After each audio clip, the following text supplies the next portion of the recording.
Hello అండి, welcome back to easy cook channel. ఎలా ఉన్నారు అందరూ? ఈరోజు మనం చూడబోయే రెసిపీ వచ్చేసి పెసర పునుకులు. ఎంతో కమ్మగా, సాఫ్ట్గా, మెత్తగా ప్రిపేర్ చేసుకొని దూది లాంటి పెసర పునుకులు ఈజీగా, టేస్టీగా, క్విక్గా అయిపోయేలా ఎలా ప్రిపేర్ చేసుకోవాలో చూద్దామండి. ఇవి చేసుకోవడం చాలా ఈజీ, అలాగే టేస్ట్ కూడా చాలా బాగుంటాయి. కమ్మగా, ఘాటుగా ఉంటాయి. ఈజీగా ఎలా ప్రిపేర్ చేసుకోవాలో చూసేద్దాం రండి. నేను ఇక్కడ దీనికోసం 1 కప్పు వరకు పెసరపప్పును తీసుకుంటున్నానండి. ఒకవేళ మీ దగ్గర తొక్క పెసరపప్పు ఉంటే అది కూడా యూస్ చేయొచ్చు, టేస్ట్ బాగుంటుంది. ఈ పెసరపప్పును 2-3 సార్లు నీట్గా శుభ్రంగా వాష్ చేసేసి దీంట్లోకి కొద్దిగా ఎక్కువగానే నీళ్ళని యాడ్ చేసుకొని ఒక 3-4 గంటల సేపు నానబెట్టుకోండి. ఒక 3-4 గంటల సేపు నానబెడితే సరిపోతుందండి.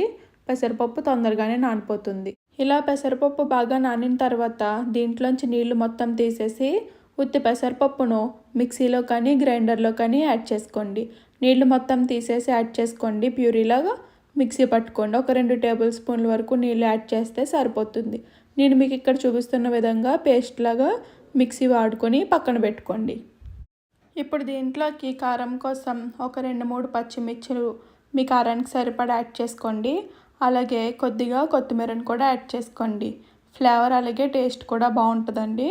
అలాగే ఒక 1/2 టేబుల్ స్పూన్ వరకు జీలకర్రను కూడా యాడ్ చేసుకొని ఈ 3 కచ్చా పచ్చగా గ్రైండ్ అయ్యేలా మిక్సీ పట్టుకోండి. ఇప్పుడు ముందుగా రుబ్బు పెట్టుకున్న పెసరపప్పు పిండిలోకి రుచికి సరిపడా ఉప్పును యాడ్ చేసుకోండి. నేను ఇక్కడ 1 టేబుల్ స్పూన్ వరకు ఉప్పును యాడ్ చేసుకుంటున్నాను. అలాగే మనం ముందుగా పచ్చిమిర్చి, జీలకర్ర, కొత్తిమీర రుబ్బుకుని పెట్టుకున్నాం కదండి, ఆ పేస్ట్ని కూడా యాడ్ చేసేసుకోండి. ఇది మొత్తం యాడ్ చేసుకొని ఉప్పు, ఇది కారం అంతా బాగా కలిసేలా బాగా కలుపుకోండి.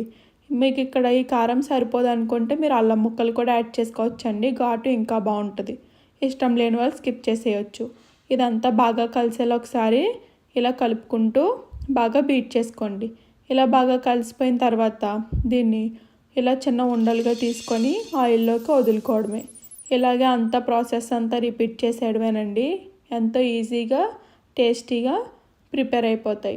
ఇలా వేసిన వెంటనే కదపకూడదండి. ఒక 2-3 నిమిషాల ఉంచి కదపండి. అలా కదపడం వల్ల ఒకదానికొకటి అంటుకోకుండా దేనికది నీట్గా వచ్చేస్తాయి. లోపల ఫ్లఫీగా, పైన క్రిస్పీగా చాలా బాగా వస్తాయి. నెక్స్ట్ టైం ప్రిపేర్ చేసినప్పుడు ఈ ప్రాసెస్లో ప్రిపేర్ చేసి చూడండి. చాలా ఈజీగా, టేస్టీగా అయిపోతాయి. థ్యాంక్ యూ అండి. Thank you for watching and subscribe to my channel.